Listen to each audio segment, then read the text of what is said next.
All right, we are here on today's live Q&A. I'm going to give it a couple more minutes to get started on time. And yeah.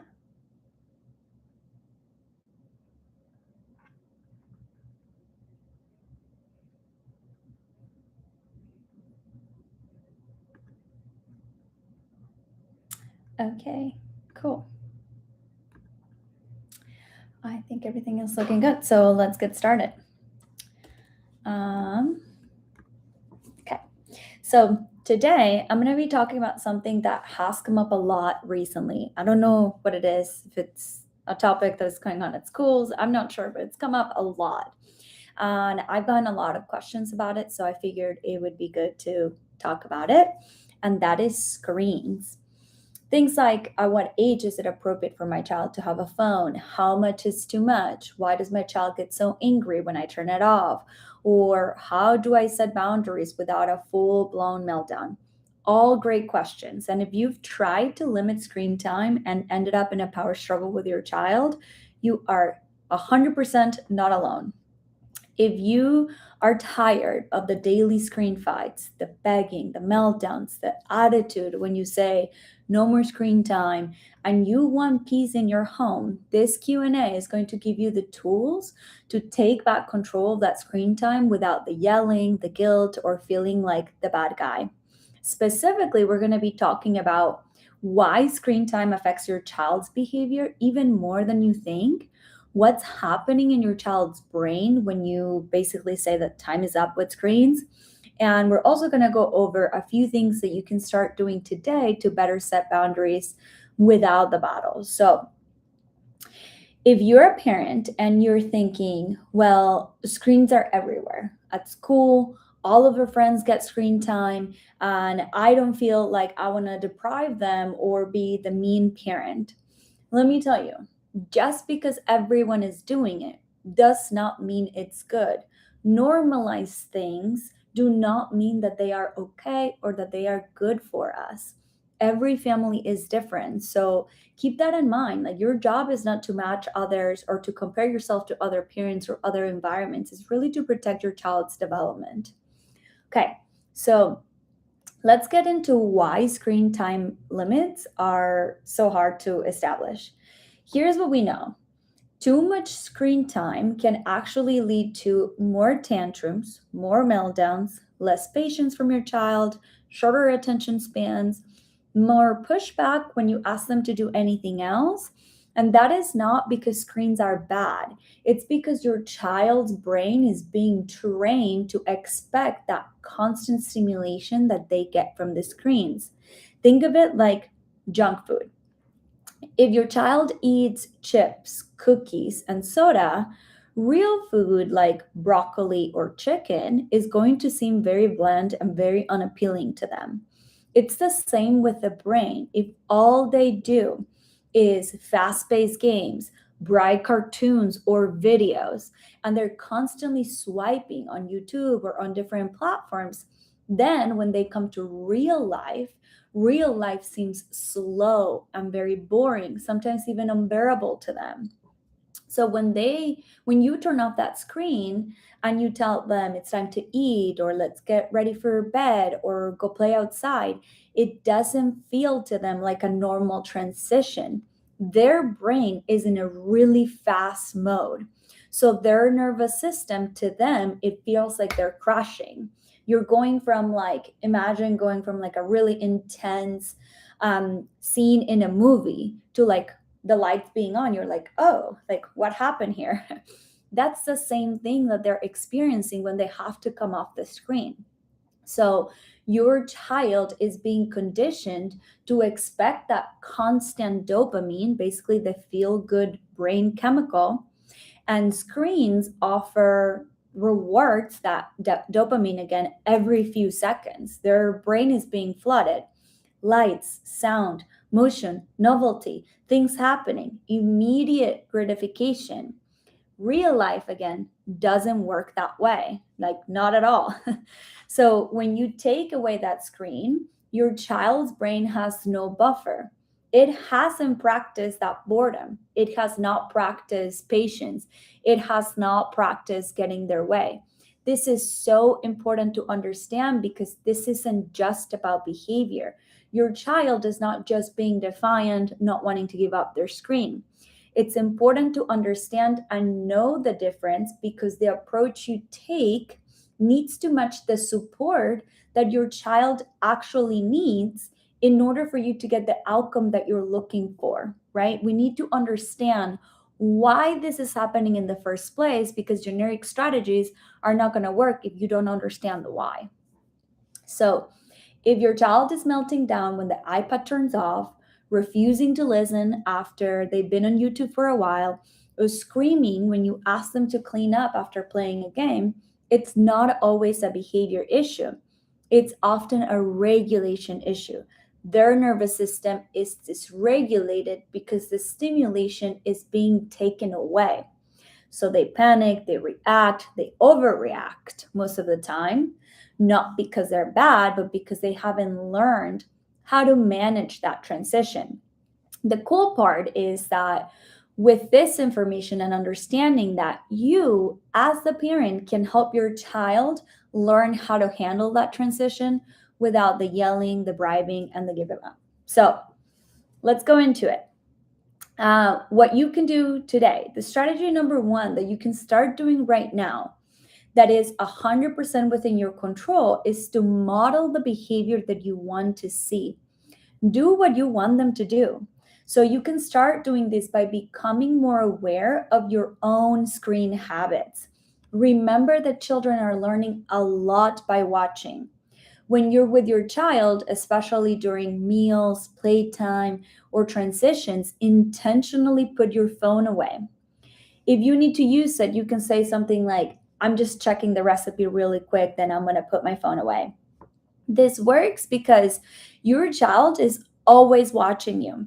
If they see you glued to a device, they'll find it a lot harder to stay away from there. So when you're present, when you're focused, and when you're engaged, they learn to do the same. And keep in mind, this isn't about being perfect or never being on your phone. It's about setting reasonable expectations for everybody around. So, step one, or strategy number one, model what you want to see more. Strategy number two is to set a consistent screen schedule. To do this, you can pick specific times when screens are okay and also when they are not okay. So, for example, it's okay to have screen time during quiet from 4 to 5 or right before dinner for 30 minutes. It is not okay to use screens during meals, before bedtime, right after waking up. You can do this by using a visual schedule, using a timer, or a simple verbal routine to remind them. For example, iPad time is after snack and it ends when this timer goes off. What this does, or a consistent screen schedule, works because when screen time is predictable, it becomes less of a power struggle. The brain learns what to expect, and kids stop begging or arguing because the rules stay the same every day. A lot of screen power struggles are due to surprises or inconsistent schedules. So it comes as a surprise to the child that today they cannot access screen time. It comes as a surprise to the child that you're asking them to transition. So if you give them a schedule, it's no longer a surprise. Structure really, really reduces chaos, and predictability reduces that pushback that you get from your child. Strategy number three is to offer alternatives before and after screens. To do this, you don't want to just take the screen away. What you want to do instead is replace it with something else, preferably something engaging and something that your child really likes. You can have alternatives that are like ready to go, or have a menu of the things that your child really enjoys. So, drawing, Legos, puzzles, going outside, listening to music, a snack, a drink. You can even say the tablet is going to be all done or is going off, but you can pick. the next thing, sidewalk chalk or bubbles, whatever it is. This works because kids struggle with screen transitions because the dopamine that is hitting their brain is dropping, and that is a real thing that happens in their body.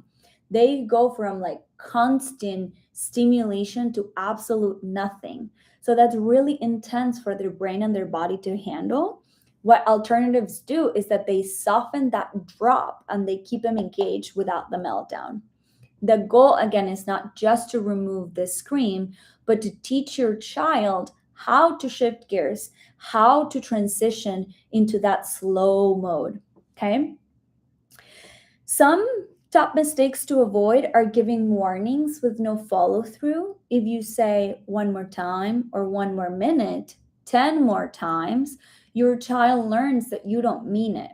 It causes more harm than good. A lot of the times I tell parents, if you're going to give in early, because that way you're not dealing with a whole super high escalated cycle.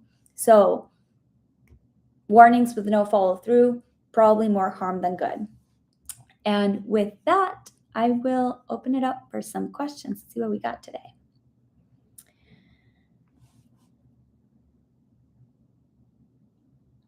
Okay. At what age is it actually appropriate for a child to have a phone? I feel like everyone else is doing it and I don't want to mess this up. Totally a valid question. I get this a lot. It's truly dependent on each individual child and each individual family. In terms of development, realistically, there should be no screen time prior to age 2. This is based on how the brain develops and how kids engage with their reality. So prior to age 2, probably no screens recommended. Now, after that, when your child gets a phone, has to do with different factors. Where are you located? Is it in a super metropolitan city? Is it on a smaller area? Do you have a lot of like communities? There are a lot of outside time outside. Is there not? Depending on the weather. Like there's a lot of factors. I highly encourage parents to really look at, instead of comparing to what other people are doing, what seems to be true for you and your child. Some of the basic questions that I recommend that parents go through is, in order for you to know how beneficial or detrimental a phone is going to be, is checking the overall health of that child. Is this kid sleeping regularly? Are they socially engaged or are they socially isolated? Do they eat well? Are they doing good in school? So if all of those like basic things seem to be going well for my child, it is more likely than a screen or a phone may not have as negative of a direct impact. Now, the opposite is true. If your kid is not sleeping well, if you are dealing with some challenges with social interactions, if school is not going well, probably a phone might not be the best thing because it tends to create negative coping mechanisms. So, short answer, less than 2, recommended no screens. After 2, it really depends on your individual child. I recommend that you ask those basic fundamental questions before deciding if you're going to give your child a phone. We got a question from a parent. How much screen time is too much? I feel like I hear different things everywhere. Yep, great question. Again, too much screen time. If your child is having a lot of meltdowns, if you have a hard time setting up limits with the screen, you have a hard time pulling them away from the screen, you're seeing more tantrums, more meltdowns, more power struggle around screens, or any other behavior that is not conducive, then it's probably too much. General guidelines, 30 minutes to an hour per day is okay. But it kind of really depends again on that child. Behavior doesn't happen in a vacuum. So we really need to look at the entirety of the variables. General guidelines, 30 minutes to an hour.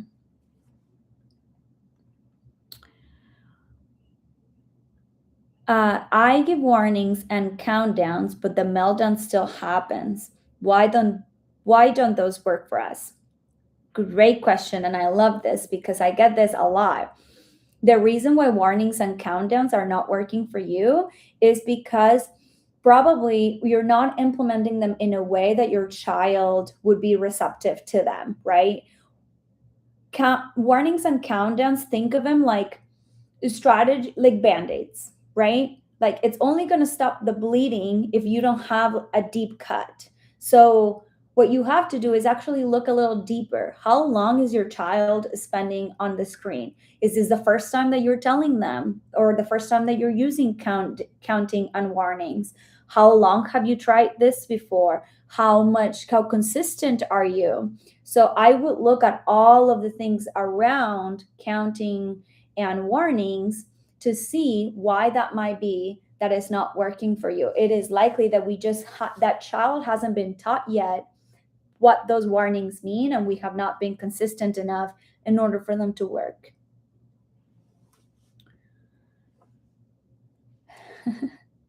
Same question. I tell my child the tablet is almost done, but they still lose it. Why don't warnings actually help? Again, it is probably because we haven't properly taught that child how those warnings work. Warnings and strategies like that are not going to work just because you implement them with your child. You actually have to teach the strategy on how it works. And what that actually looks like in practice is the opposite. The behavior will get worse before it gets better. So, very, very important to know that just because it doesn't work right now, it does not mean that it's not effective in the long term. What looks like work in the moment, like it's not, you don't get that result right away. You have to work at it. You have to teach your child what that means. And that often comes with even more behavior.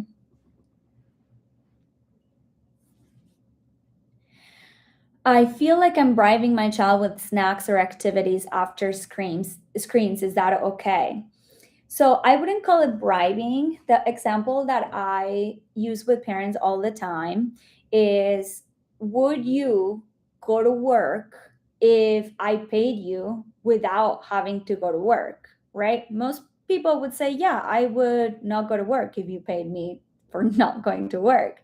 It's the same thing. Your child is doing something with an expectation of not necessarily a bribe but a reward. Like, what am I doing this for? What is in it for me to do this for? Now, this is the teaching stage. This doesn't mean that we're always going to use snacks and activities and different things for your screens. Is to teach them that there is something more positive and available other than screens.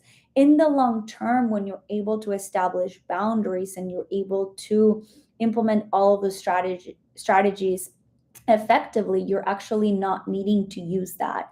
So it is totally okay. Use the resources that you have and what you need to avoid that meltdown, to avoid that behavior, and ultimately give you the outcome of transitioning your child from the screen. Then deal with how to make it better after the fact.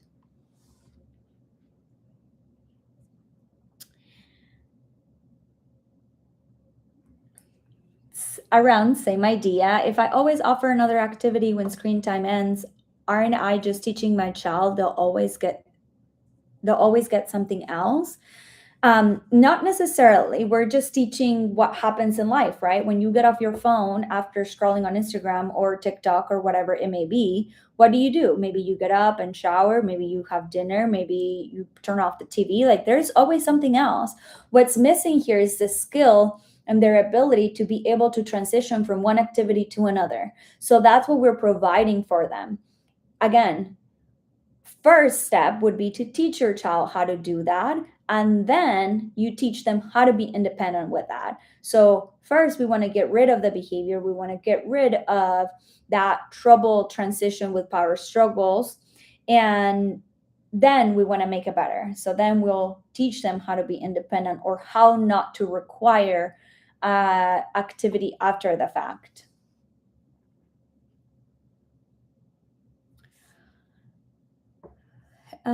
Why should I have to soften the transition? Isn't learning to stop when told part of the lesson? Well, yes. Um, Fairly good question in terms of like, yeah, learning to stop when told is part of the lesson. However, It's like, for example, if I told you to go run a marathon and I'm going to train you for it, on your day one, I'm not going to have you run 15 miles, right? I'll have you run 1 mile, and maybe the next day 2 miles, and the next day 3 miles, so on and so forth. So the ultimate goal, yes, is for your child to learn to stop when they're told to stop. However, we have to bridge that gap between where they're at and where we want them to be. And that gap has different steps that we need to follow in order to support, or in order for us to support the child in a way that they don't fail. So that is why we have to soften the transition and take small steps toward the direction that we want to go, because it's unrealistic to ask somebody to go run a marathon when they've never run in their lives. So it's kind of like the same concept. The ultimate goal is, yes, for them to stop, but we have to take it in small steps for them. That's why we soften the transition. And then also, from the perspective of the brain that I already shared, it's not defiance, like intentional defiance from your child, is actually something biological they cannot help. Like, they cannot help the fact that videos and YouTube and screens and all that is going way faster than their brain can process, and that is significantly different from reality. So they don't understand that, they don't have awareness of that, and they don't know how to deal with that. So we need to help them transition through that. Okay. How can parents assess if it's truly defiance or not? That is a great question. I generally go for assume that it's not defiance and then go from there. The reason for that is because I'm yet to meet a kid that intentionally wants to be bad or intentionally doesn't want to please their parents. Most of the time, if not all of the times, children are just responding to their environment. So if we approach everything from the perspective that this child just doesn't know better, and if we teach them better, they'll do better, most of the time we get the good results. So I would go ahead and say it's probably not until it's proven otherwise. It's likely more of a regulation. If you have a behavior challenge, it's likely coming from a regulation root cause rather than true defiance. And I think that's all I got for today. Ooh. Are there cases in where they are clearly being defiant? Yeah, for sure. There are cases in which they are clearly being defiant. I think the biggest difference that I see when it's clear defiance is that the behavior is not super like escalated. Like, you can see their nervous system, like the way how emotional and reactive and super intense it is. More than likely, that's not going to be true defiance. It's going to be some sort of regulation root cause. Of course, there are cases in which is true defiance. It's really about understanding it and observing that child. Again, most of the time, it just comes from a root cause from a regulation standpoint. Okay. I think that's the last one I got today. So I'll see you guys next week.